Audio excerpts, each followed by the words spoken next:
যেসব ব্যবসায়ী স্বৈরাচার শেখ হাসিনার আমলে দুর্নীতি লুটপাটের মাধ্যমে সম্পদের পাহাড় গড়েছেন, তারাই আজকে একটি বিশেষ রাজনৈতিক দলকে পৃষ্ঠপোষকতা করছে, এমন অভিযোগ করেছেন বিএনপির স্থায়ী কমিটির সদস্য মির্জা আব্বাস। রাজধানীর একটি হোটেলে সাংবাদিকদের সম্মানে আমরা বিএনপি পরিবারের আয়োজনে ইফতার ও দোয়া মাহফিলে তিনি এই কথা বলেন। দুর্নীতিবাজ যেসব ব্যবসায়ী এখন দেশে অস্থিতিশীলতা সৃষ্টির জন্য তাদের কালো টাকার ব্যবহার করছে বলে অভিযোগ করেন তিনি। অনুষ্ঠানে বিএনপির স্থায়ী কমিটির আরেক সদস্য ডক্টর মঈন খান বলেন, জুলাই অভ্যুত্থানের মাধ্যমে নতুন বাংলাদেশ গড়ে তোলার যে সুযোগ এসেছে, কোনো ভুলের কারণে তা হাতছাড়া করা যাবে না।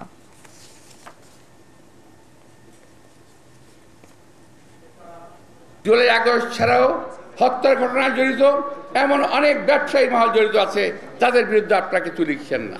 তারা অবৈধভাবে গত 17 বছর টাকা কামিয়েছে, আর আগামী 17 বছর এই টাকা খরচা করবে বাংলাদেশ ধ্বংস হওয়ার পিছনে। সুতরাং আপনারা দয়া করে ওই সমস্ত ব্যক্তিবর্গকে একটু তুলে ধরেন।